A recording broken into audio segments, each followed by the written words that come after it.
Albino prediction 2023 will be the best year for games in modern gaming history. I'm a millennial, so I don't know what it was like when they first introduced the original Doom or when they launched the Game Boy Color or whatever. I don't know what super old stuff was considered revolutionary at the time, or especially how densely packed those years were with other good things, because even if World of Warcraft took the world by storm, if that was the only notable gaming thing that happened that year, then the year wasn't that good.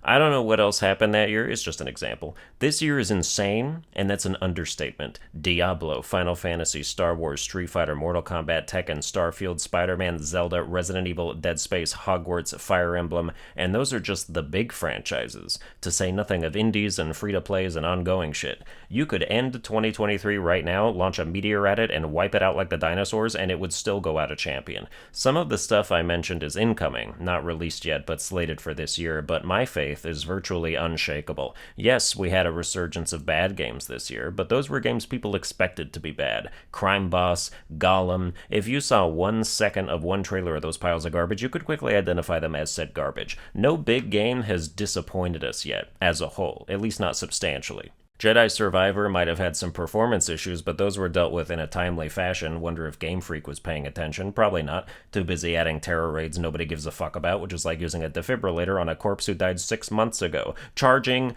clear, you don't need to say clear, nobody else is around, and you're in a morgue for a reason.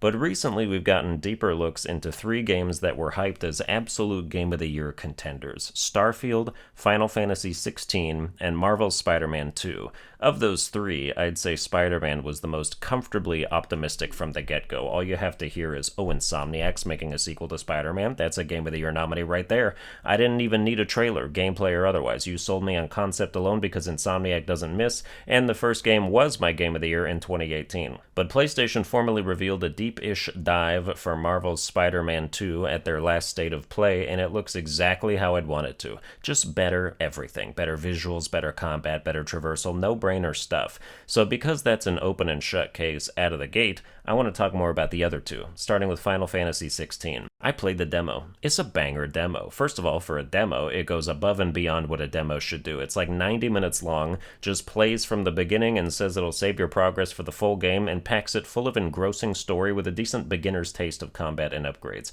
It's Square Enix, so you're playing a cutscene, but any Final Fantasy or Kingdom Hearts fan knows how to enjoy a game and a movie at the same time.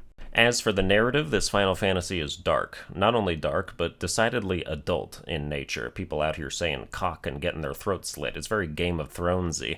This game is not afraid to unceremoniously slay seemingly important characters, and that was just the first fucking hour. No spoilers, but people are gonna die. It's just a question of who. And that excites me. Now, if you want to ruin a game for yourself, you would take this information and say, well, if some people die, I'm just gonna protect myself from heartbreak by not caring about anybody, but that's the coward's way out. Don't be a coward. Let yourself be hurt. Let yourself trust and be betrayed in return, because it's the circle of emotional life. Put your faith in people and be crushed. They're both great and necessary feelings. Anyway, this game is going to be a roller coaster, no doubt, and shaping up to be one of, if not the best story of 2023.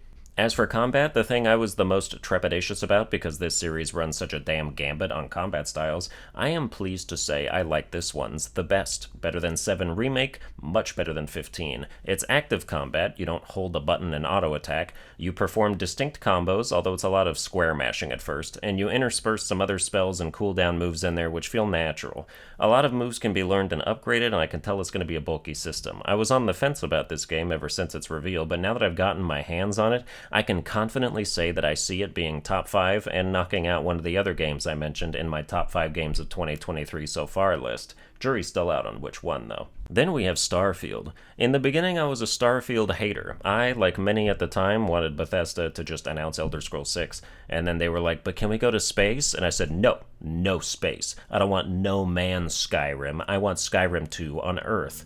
Well, turns out I want No Man's Skyrim, because during the Xbox showcase, they did like a half-hour Omega deep dive on Starfield, and it's everything I could have ever dreamed of. All the perks and level-ups and skill trees of Skyrim and Fallout mixed with all the planet exploration and resource gathering of No Man's Sky, with shipbuilding, outpost creation, ecological surveying, and enemy shooting. Watch the Starfield showcase if you haven't. It will take non-believers and turn them into devout followers. The gunplay is snappy and boosty with jetpacks and guns of all types. There's stealth, specifically suppressors and sneak attack damage modifiers, which is a humongous selling point for me. You've got background traits like cyberpunk that can make conversations and mechanics go differently, depending on what kind of person you've made yourself, and you can make ships that look like Optimus Prime. They literally showed a fucking Decepticon taking off into space. The customization is bomb.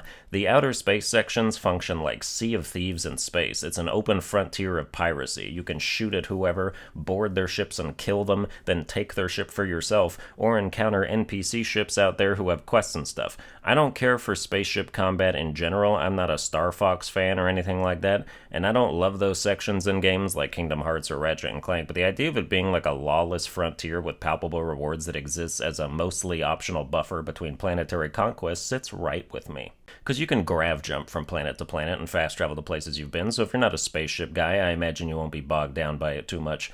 All in all, Starfield is my official prediction for Game of the Year, both personally and at the Game Awards, assuming they can avoid a cyberpunk fiasco. No question this shit is going to launch with bugs out the wazoo. It's a Bethesda game. They'll put half of them in there on purpose to stay true to themselves. But as long as it's not fundamentally broken, it's smooth sailing right to a Game of the Year win from every publication that hands one out. I'm sure in reviews it'll get mildly dinged for bugs, so like 9.5s out of 10, but it's going to win every award on the planet anyway, and if it doesn't, it can just go visit another one. I actually think we're going to get a repeat of what happened with Skyrim and Batman Arkham City, with Starfield and Marvel's Spider-Man 2, where the superhero game is reviewed better because it's more polished and fantastic in a more condensed format, but the humongous open-world RPG time sink wins everything because everyone plays it for 1,000 hours and it dominates the culture for months. History has a history of repeating itself. Well, that's going to do it for this episode. I hope you enjoyed it. If you did, you can like, share, and subscribe. Watch all my other videos in the future where everything I say is proven wrong, and I'll see you guys next time.